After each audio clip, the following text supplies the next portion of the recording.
Hare Krishna to all of you my dear student. इस video में हम बात करने वाले हैं हमारी यूनिवर्सिटी एजुकेशन कमीशन की लेक्चर नंबर 2 है।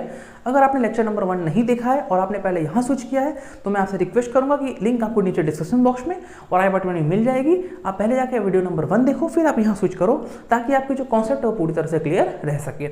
हम लोगों ने लेक्चर नंबर 1 में बात किया था किस प्रकार से यूनिवर्सिटी एजुकेशन कमीशन की स्थापना हुई थी, उसकी स्थापना के पीछे क्या मुख्य उद्देश्य थे, और मैंने वहाँ पर आपको बताया था कि ये भारत में स्वतंत्रता के बाद ना सबसे पहले आयोग थी शिक्षा के बदलाव में, जिसकी स्थापना की गई थी 1948 में। ठीक है, और जब उन्होंने देखो जब रिपोर्ट जब तैयार हो गया, ठीक है, उन्होंने जब अपनी रिपोर्ट पेश की, मैंने उसमें बात किया था, उन रिपोर्टों में ना उन्होंने शिक्षा के बदलाव के लिए कुछ सिफारिशें और कुछ सुझाव उन्होंने यहाँ पर प्रदान किया था। वो क्या सुझाव थे, क्या सिफारिशें थी, उन्हीं के बारे में हम आज यहाँ बात करने वाले हैं। ठीक है, तो बेहतर होगा बच्चे ना कि आप कॉपी कलम निकाल लो और हमारे साथ साथ ना इस वीडियो को देखो, नोट्स को प्रिपेयर करो। एंड ट्रस्ट मी, आपको कहीं से पहले से short questions, MCQ questions, long questions को रटने की आवश्यकता नहीं है। आप वीडियो को अंत में समझते ना, आप अच्छी तरह से क्वेश्चंस को प्रिपेयर कर लोगे और आपको दोबारा किसी गाइड बुक्स या नोट्स या किसकी आवश्यकता आपको नहीं पढ़ने वाली। ठीक है, फिर भी अगर आपको नोट्स की आवश्यकता होती है तो आप हमारे टेलीग्राम ग्रुप को ज्वाइन कर सकते हैं, या आपको जो भी डाउट हो आप उससे कमेंट में हमसे पूछ सकते हैं। ठीक है, कराइए वीडियो समय को वेस्ट ना करते, एजुकेशन की शुरुआत करते हैं। देखो, तो हम यहाँ बात कर रहे हैं आयोग के सुझावों सिफारिशों के बारे में। देखो, हम लोगों ने पढ़ा था ना वहाँ पे ना कि किस प्रकार से राधाकृष्णन आयोग की ये जो थी, जिसे हम यूनिवर्सिटी एजुकेशन कमीशन भी कहते हैं, ठीक है, उस आयोग ने जब अपनी रिपोर्ट पेश की ना 747 पेजेस में वो रिपोर्ट तय की थी, मैंने आपको बताया था, इसमें 18 अध्याय थे। उन रिपोर्टों में ना कुल मुख्यतः इन कुछ पॉइंट्स को रखा गया था। हम यहाँ पे 10 पर चर्चा कर रहा हूँ, ये 10 वो पॉइंट है ना बच्चों के एग्जाम में इंपॉर्टेंट है। ठीक है, इससे बाहर से क्वेश्चन आएंगे ना, ट्रस्ट मी गाइस। ठीक है, इसलिए बेहतर होगा आप बेहतर तरीके से चैप्टर को समझो। देखो, उन्होंने किन बातों पर सुझाव और सिफारिशें दी थी। सबसे पहले उन्होंने बात किया था ना कि विश्वविद्यालय शिक्षा के क्या उद्देश्य है। उन्होंने पहले बात की थी कि विश्वविद्यालय शिक्षा के उद्देश्य क्या, आखिर हमें क्यों यूनिवर्सिटी एजुकेशन की स्थापना करनी चाहिए, क्या इसके उद्देश्य है ना, सबसे पहला पॉइंट उनका ये था। उन्होंने फिर बात की थी शिक्षक वर्ग के बारे में, जो टीचिंग स्टाफ्स होंगे, जो प्रोफेसर होंगे, उनके बारे में उन्होंने बात की थी। उनकी सैलरी कितनी होनी चाहिए, कितने उनको काम करना चाहिए, कितनी छुट्टी उनको प्रदान होनी चाहिए, उस पर उन्होंने बात की। तीसरा उन्होंने बात की थी शिक्षण के स्तर के बारे में, किस प्रकार से लेवल ऑफ एजुकेशन होंगी, उस पर उन्होंने बात की। ठीक है, अगला उन्होंने बात की स्नातकोत्तर में अनुसंधान कार्य के लिए। स्नातकोत्तर मतलब होता है वो बच्चे जो ग्रेजुएशन के लिए पढ़ रहे हैं, और अनुसंधान मतलब जो पीएचडी वगैरह फिर मास्टर्स के लिए जाएंगे। ठीक है, स्नातकोत्तर मतलब कि वो बच्चे जो कि मास्टर्स के लिए पढ़ रहे हैं, अनुसंधान मतलब कि जो पीएचडी वगैरह के लिए बच्चे प्रिपेयर करेंगे। ठीक है, पाठ्यक्रम क्या होगा, सिलेबस क्या होगी, शिक्षा के क्या माध्यम होंगे, क्या मीडियम एजुकेशन होगा। ठीक है, परीक्षाएं किस प्रकार से होंगे, क्या उसमें धार्मिक शिक्षा देना है या नहीं देना है, व्यावसायिक शिक्षा मतलब कि इकोनॉमिक एजुकेशन है वो रखना है या नहीं रखना सिलेबस में, साथ ही साथ ना छात्र की क्या क्रियाएं होंगी, क्या उनके कल्याण के लिए क्या बेहतर काम उठाए जाएंगे। इन 10 पॉइंट पर हमें आगे चल के बात करना है बच्चे। देखो, इन 10 पॉइंट पर ना एक वीडियो तो प्रिपेयर नहीं हो सकती है, ट्रस्ट में, क्योंकि ये वीडियो ना फिर बहुत लंबी हो जाएगी, करीब 2.5-3-4 घंटे की वीडियो बन जाएगी। ठीक है, इसलिए हम क्या करने वाले हैं ना, हम अपने सुविधा अनुसार, हम आपके सुविधा अनुसार, ताकि वीडियो ज़्यादा लंबी ना हो, हम 2 या 3 पॉइंट को एक वीडियो में कवर करेंगे, और मे भी 3-4 लेक्चर्स में ना ये वीडियो जो है वो चैप्टर आपकी जो है कंप्लीट हो जाएगी। इस वीडियो में उन्होंने बात किया है 2 पॉइंट के बारे में। पहला कि विश्वविद्यालय शिक्षा आयोग के आखिर में क्या उद्देश्य थे, क्या इनके पर्पस हुआ करते थे। ठीक है, आओ इस पर बात करते हैं। देखो, तो हम लोग पहले स्टार्ट करें इस विद्यालय शिक्षा के उद्देश्य के बारे में। देखो, इसमें पहली बात जो कही गई थी वो ये कही गई थी कि विश्वविद्यालय समाज सुधार के कार्य में महान योगदान दे सकता है, क्योंकि जो हमारे जो सोशल रिफॉर्म्स होंगे उसमें क्या है, यूनिवर्सिटीज़ का एक बहुत बड़ा योगदान रहेगा। अतः उन्हें दूरदर्शी एवं बौद्धिक साहस वाले व्यक्तियों को जन्म देना चाहिए। मतलब कि जो स्टूडेंट जो वहाँ से पढ़ के निकला वो ऐसे हो, तो दूरदर्शी हो, मतलब उनकी विजन जो है वो क्या हो, बहुत दूर तक हो। साथ ही साथ उनमें बौद्धिक साहस मतलब होता है इंटेलेक्चुअल पावर जो है उनके अंदर बहुत ज़्यादा हो। ठीक है, इस प्रकार के बच्चों को हम प्रिपेयर करना है कहाँ पर, यूनिवर्सिटीज़ में। ठीक है, अगला उन्होंने बात किया था यह मतलब यहाँ मैंने रखा है विश्वविद्यालय शिक्षा को। ठीक है, देश की सभ्यता एवं संस्कृति का पोषक है। देखो कि जो हमारे जितने भी कल्चर्स होंगे, ठीक है, हम कल्चर्स होंगे, ठीक है, हमारी जो सिविलाइजेशन जो संस्कृति होगी ना, उसकी क्या ये पोषक है, मतलब उनको ये नरिश करने वाला है कौन, विश्वविद्यालय, इसकी शिक्षा। इसलिए हमें क्या करना है, बच्चों को उस तरह से प्रिपेयर करना है कि हमारी संस्कृति और सभ्यताएं जो है वो नरिश हो सके। इस प्रकार से हमें स्टूडेंट्स को प्रिपेयर करके वहां से निकालना है। उन्होंने फिर बात की थी, ठीक है, कि जितने भी यहाँ से बच्चे पढ़ के निकलेंगे वो क्या होंगे, एक बेहतर समाज सुधारक बन सके, और इसलिए उनका एक महान योगदान होगा इनका यूनिवर्सिटी एजुकेशन का, ताकि यहाँ से जो बच्चे निकले वो क्या हो, एक बहुत अच्छे सोशल रिफॉर्मर बन सके। फिर उन्होंने बात की थी कि राजनीति, देखो जब 1948 में जब ये ट्रांसफर ऑफ पावर हो गया, 47 में सॉरी, ठीक है, तो राजनीति, व्यवसायिक मतलब कि पॉलिटिकल आप फील्ड बोल लो, व्यवसायिक मतलब इकोनॉमिकल फील्ड और बिजनेस फील्ड बोल लो, ठीक है, औद्योगिक इंडस्ट्रियल फील्ड बोल लो, या फिर आप वाणिज्य में बिजनेस में बोल लो, ठीक है, क्षेत्र में नेतृत्व ग्रहण कर सकने के लिए व्यक्तियों का निर्माण करना।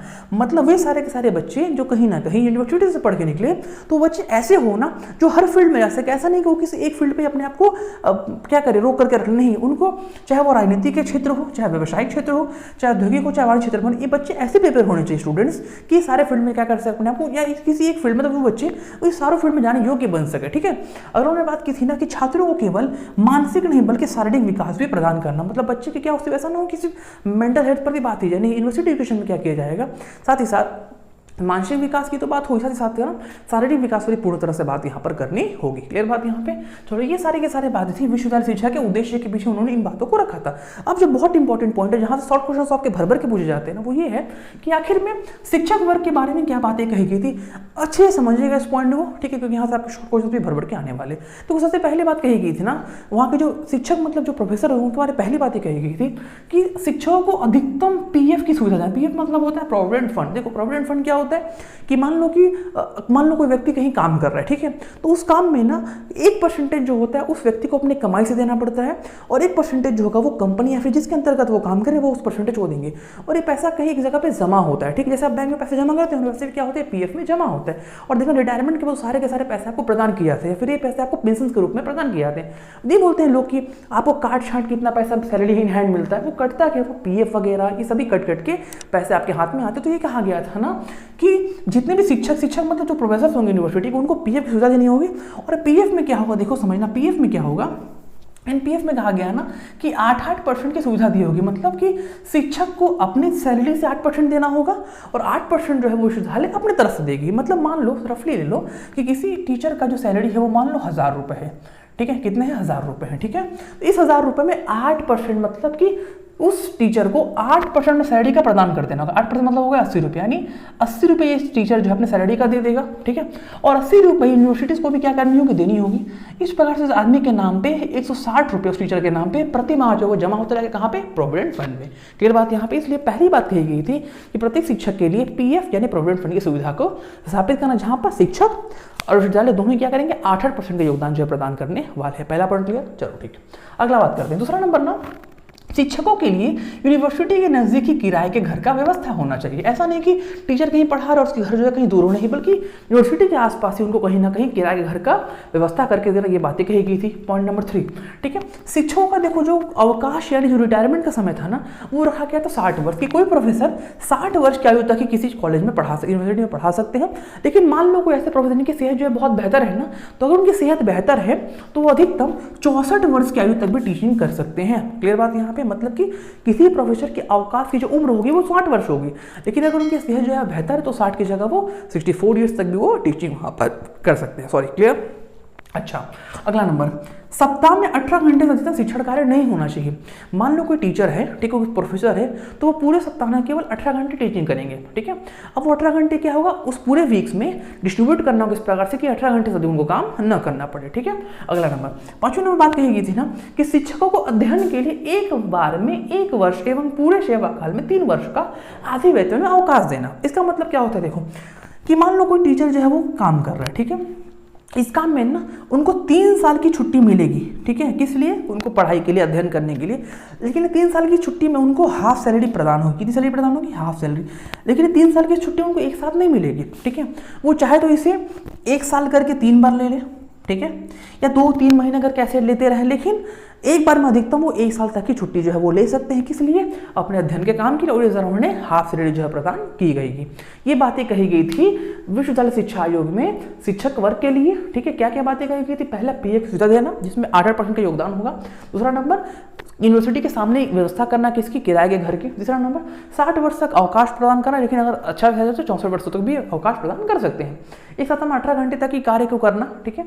और शिक्षकों को अध्ययन के लिए एक बार में 1 वर्ष और पूरे सेवा काल में 3 वर्षों तक छुट्टी देना, जिसमें कि उन्हें आधी वेतन जो है प्रदान की जाएगी। ये बातें कही गई थी इस दोनों पॉइंट के अंतर्गत। इसकी बात वीडियो में बात करेंगे ना, शिक्षक के स्तर स्नातकोत्तर एवं अनुसंधान कार्य और पाठ्यक्रम के बारे में। ठीक है, तब तक के लिए बच्चे वीडियो यहीं तक लगी हो। वीडियो अच्छा लगा वीडियो को लाइक जरूर करना बच्चे, चैनल को सब्सक्राइब करना, दोस्तों के साथ भी शेयर करना ताकि उनके पास भी वीडियो पहुंच सके। हम मिलेंगे अपने अगले वीडियो में, तब तक के लिए goodbye, Hare Krishna to all of you.